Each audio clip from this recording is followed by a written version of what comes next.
എല്ലാവരുടെയും വളരെ വലിയൊരു പരാതിയാണ്, എന്ത് ചെയ്തിട്ടും എൻ്റെ പ്ലാന്റിൽ പൂക്കൾ ഉണ്ടാവുന്നില്ല. അതിപ്പോൾ ഒരാളോട് പറയുമ്പോൾ അടുത്ത ആൾ പറയുന്നത് തന്നെ, എനിക്കും ഇത് തന്നെ, എനിക്കും ഇത് തന്നെ, ഇനി എന്ത് ചെയ്യണം അല്ലേ? എല്ലാവരുടെയും ഒരു പരാതിയും ചോദ്യവും, അങ്ങോട്ടും ഇങ്ങോട്ടുമുള്ള ചോദ്യവും ഇതൊക്കെ ഇതാണ്. അപ്പൊ ഞാനിവിടെ പല ഫെർട്ടിലൈസറുകളും നിങ്ങളെ കാണിക്കുന്നുണ്ട്. ആവശ്യക്കാർ അത് യൂസ് ചെയ്യുന്നതുകൊണ്ട് അവർക്ക് അതിന്റെ ഗുണം കിട്ടുന്നുമുണ്ട്, പലരും പറയാറുണ്ട്. അപ്പോൾ കുറേയൊക്കെ നമ്മൾ നമ്മുടെ പ്ലാന്റിനെ കെയർ ചെയ്ത് കഴിഞ്ഞാൽ മാത്രമേ നമുക്ക് ഒരു ഫ്ലവർ ഉണ്ടാവുകയുള്ളൂ. ചുമ്മാ നമ്മളൊരു പ്ലാന്റ് വാങ്ങിച്ചു കൊണ്ട് വെച്ചാൽ നമുക്ക് ഫ്ലവർ ആവില്ല.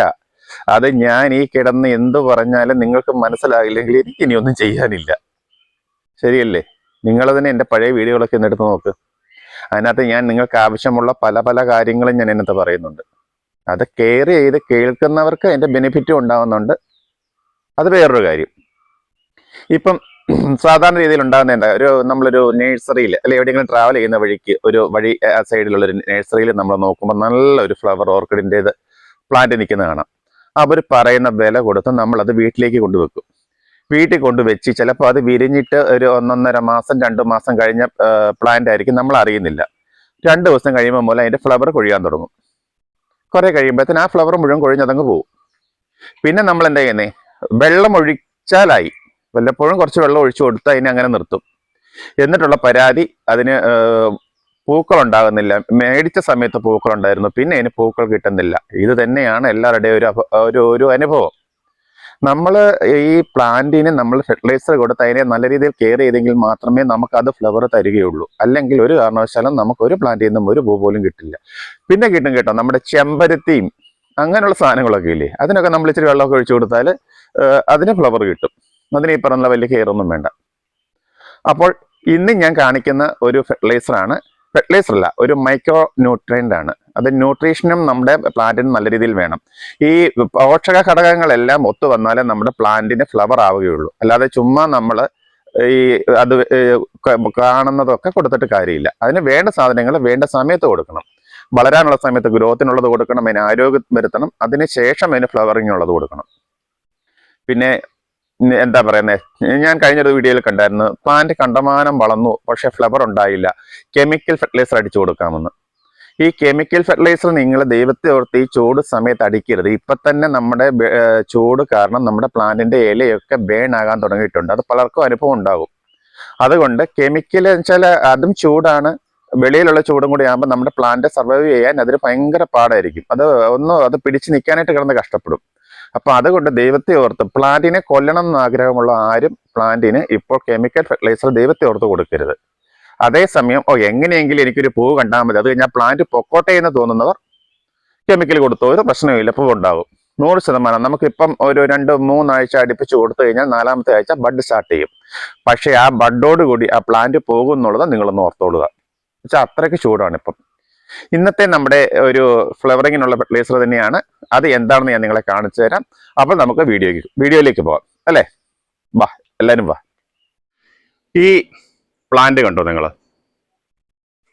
ഇത് സ്പൈഡർ ഓർക്കിഡ് ആണ്.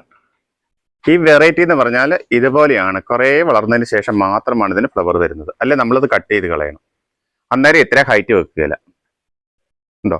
ഇതിനൊക്കെ നമ്മൾ ഫ്ലവർ ആകുന്നില്ല, പ്ലാന്റ് കണ്ടമാനം വളർന്നു പോയി, എനിക്ക് ഫ്ലവർ കിട്ടുന്നില്ല എന്ന് പറഞ്ഞ് കൊണ്ടുവന്ന് കെമിക്കൽ ഫെർട്ടിലൈസർ അടിച്ചിട്ട് വല്ല കാര്യമുണ്ടോ? അത് അതിൻ്റെ സമയമാകുമ്പോൾ അത് ഫ്ലവർ വരും. അത് നമ്മൾ വെയിറ്റ് ചെയ്യണം. അപ്പം ഓരോ ഓർക്കിഡിൻ്റെ വെറൈറ്റിയും അനുസരിച്ചാണ് അതിന് ഫ്ലവറിങ് ആവുന്നത്. മെച്ചർ പ്ലാന്റ് ആകാതെ ഫ്ലവർ വരുത്തിയിട്ട് യാതൊരു ഗുണവുമില്ല. അങ്ങനെ ഫ്ലവർ വരുത്തി കഴിഞ്ഞാൽ നമ്മുടെ പ്ലാന്റ് ഇതുവഴി പോകുമെന്ന് നമുക്കറിയാൻ പറ്റിയാൽ ഒരൊറ്റ ഫ്ലവറോട് കൂടി നമ്മുടെ പ്ലാന്റ് പോകും. അപ്പം ഇത് നിങ്ങളൊന്ന് ശ്രദ്ധിച്ചോളൂ. അതിനാണ് ഞാൻ ഇത് നിങ്ങളെ ഇതൊന്ന് കാണിച്ചു തന്നത്. നമ്മുടെ എല്ലാവരുടെയും ഒരു പേടിയുണ്ട്, നമ്മുടെ ചെടിയുടെ ഇലയൊക്കെ ഒന്ന് പഴുത്ത് വീണ് കഴിഞ്ഞാൽ അയ്യോ പ്ലാന്റ് പോകുമോ, എൻ്റെ ചെടിയുടെ ഇല പഴുക്കുന്നു, അങ്ങനെയുള്ള ചില പേടികളൊക്കെ ഉണ്ട്. പക്ഷേ നിങ്ങൾ ഓർക്കുക, ഈ ചൂടിൻ്റെ കാഠിന്യം കൊണ്ട് ഇലകൾ പഴുത്തു പോകും, അത് പേടിക്കണ്ട. പക്ഷേ ഫുൾ ഇലകളും പഴുത്തു കഴിഞ്ഞാൽ നിങ്ങൾ നോക്കണം പോട്ടി മിക്സിനകത്ത് എന്തെങ്കിലും പ്രശ്നമുണ്ടോ എന്ന്. താഴെ നിന്നുള്ള ഇലകളൊക്കെ പോയാൽ പ്രശ്നമില്ല, അത് പേടിക്കണ്ട. പക്ഷെ മുകളിൽ നിന്ന് അതിന് നാമ്പ് അല്ലെ കൂമ്പ് എന്നൊക്കെ പറയുന്ന ഭാഗത്തൊക്കെയുള്ള ഇലകൾ പഴുത്തു കഴിഞ്ഞാൽ എന്തെങ്കിലും പ്രോബ്ലം ഉണ്ടോ എന്ന് നമ്മൾ ശ്രദ്ധിക്കണം. എന്നാലേ, അല്ലെങ്കിൽ നമ്മൾ ചോടിൻ്റെ ആണെന്ന് പറഞ്ഞിരുന്നു കഴിഞ്ഞാൽ ചെടി മൊത്തം പോയി കഴിഞ്ഞാൽ നമ്മൾ അറിയത്തുള്ളൂ. ഓർക്കിഡിൻ്റെ ഒരു പ്രശ്നം എന്ന് പറഞ്ഞാൽ താഴേന്ന് അതിൻ്റെ ചോട് മുഴുവൻ നശിച്ചതിന് ശേഷം മാത്രമേ നമ്മൾ മുകളിൽ അറിയുകയുള്ളൂ. അപ്പോൾ നമുക്കൊന്നും ചെയ്യാൻ പറ്റില്ല. അത് നിങ്ങളെല്ലാം ഒന്ന് ശ്രദ്ധിച്ചോണം. പിന്നെ വേനലെന്ന് പറഞ്ഞാൽ അറിയാലോ, അസാധ്യമായൊരു വേനലാണ്. ഇപ്പം ഒന്നും ആയിട്ടില്ല. ഇത് ഡിസംബർ ആണ്. ഇനി മാർച്ച് ഏപ്രിൽ മാസമൊക്കെ ആകുമ്പോഴത്തേന് മനുഷ്യനും ചെടികൾക്കും മൃഗങ്ങൾക്കും പക്ഷികൾക്കും ഒന്നും രക്ഷയില്ലാത്ത തരത്തിലുള്ള ചൂടാണ് വരാൻ പോകുന്നത്. അതുകൊണ്ടാണ് ഞാൻ നിങ്ങളോടൊക്കെ പറയുന്നത്, ഈ സമയത്ത് നിങ്ങൾ കെമിക്കൽ കൊടുക്കാതെ ഓർഗാനിക് മാത്രം കൊടുക്കുക. അപ്പം നമ്മളുടെ പ്ലാന്റിനെ നമുക്ക് രക്ഷിച്ചെടുക്കാൻ പറ്റും. നമ്മുടെ പ്ലാന്റിനെ അത്രയ്ക്ക് കെയർ ചെയ്യേണ്ട ഒരു സമയമാണ് വരുന്നത്. മഴക്കാലത്ത് എനിക്ക് തോന്നുന്നു ഇത്രയും പ്രശ്നമില്ല. ഫംഗസ് വല്ലതും ഉണ്ടോ എന്ന് ഇടയ്ക്കിടയ്ക്ക് നോക്കിയാൽ മതി. അതിന് ഫംഗിസൈഡും ഒക്കെ കൊടുത്ത് നമുക്ക് രക്ഷിച്ചെടുക്കാം. വേനൽക്കാലത്ത് എന്ത് ചെയ്താലും നമ്മുടെ ചെടിയുടെ ഇലയൊക്കെ പഴുത്തു പോവും, പൊള്ളിപ്പോവും. അതാണ് ഈ വേനലിൻ്റെ. അത് ഇപ്രാവശ്യത്തെ വേനൽ എങ്ങനെയാണെന്ന് അറിയാമല്ലോ. ഇപ്പം തന്നെ നല്ല ചൂടാണ്. മുന്നോട്ട് പോകും തോറും ചൂട് കൂടിക്കൂടി വരികയാണ്. ഇവിടെയൊക്കെ കണ്ടോ ഇലയുടെ കളറ്? അത് വെയിൽ കൊണ്ട് ആകുന്നതാണ് കേട്ടോ, സൺബേൺ ആണ്. ഇതിനെയൊക്കെ ഇവിടെ നിന്ന് എടുത്തോണ്ട് ഞാൻ എങ്ങോട്ട് ഓടാനാ? പിന്നെ ഞാൻ നിങ്ങളെ കാണിക്കാൻ മറന്നുപോയി. ഇതിനകത്തൊരു കാറ്റ്ലിയ വിരിഞ്ഞിട്ടുണ്ട്. വിരിഞ്ഞു കഴിഞ്ഞപ്പോഴാണ് ആളെ കണ്ടത്.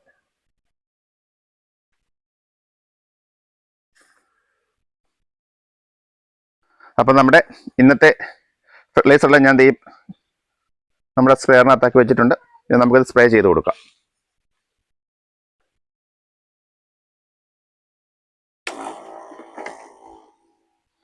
ഇത് നമ്മുടെ പ്ലാന്റുകൾക്ക് എപ്പോഴും ഞാൻ പറയുമല്ലോ, തണ്ടും ഇലയും ഇലയുടെ അടിഭാഗവും പോട്ടമിക്സും എല്ലാം നമുക്ക് ഫെർട്ടിലൈസർ അടിച്ചു കൊടുക്കണം കേട്ടോ.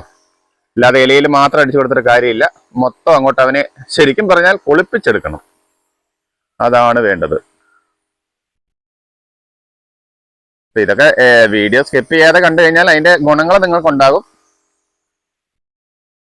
ആവശ്യമുള്ളവർ അതൊക്കെ നോക്കി ഫോളോ ചെയ്യുക. അതിന്റെ ബെനിഫിറ്റ് നിങ്ങൾക്ക് തീർച്ചയായിട്ടും ഉണ്ടാകും.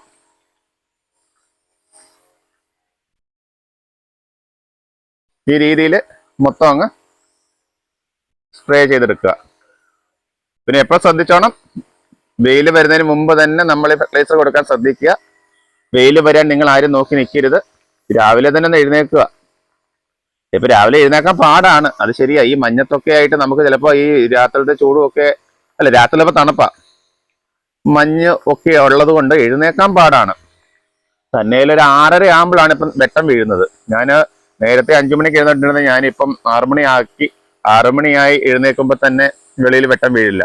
6:30 ആകുമ്പോഴേ നമുക്ക് വെളി ഇറങ്ങാൻ പറ്റുള്ളൂ. എന്നുവെച്ചാൽ വെട്ടം വീണിട്ടല്ലേ നമ്മൾ ഇതിനകത്തൊക്കെ ഇറങ്ങിയിട്ട് കാര്യമുള്ളൂ. അപ്പൊ ഇത്രയൊക്കെ ഉള്ളത്. അപ്പൊ നിങ്ങൾ ഇപ്പോഴും ഓർക്കുമല്ലേ ഫെർട്ടിലൈസർ കണ്ടില്ലല്ലോ എന്ന് ഞാൻ കാണിച്ചു തരാം കേട്ടോ. ഇതാണ് നമ്മളുടെ ഇന്നത്തെ താരം.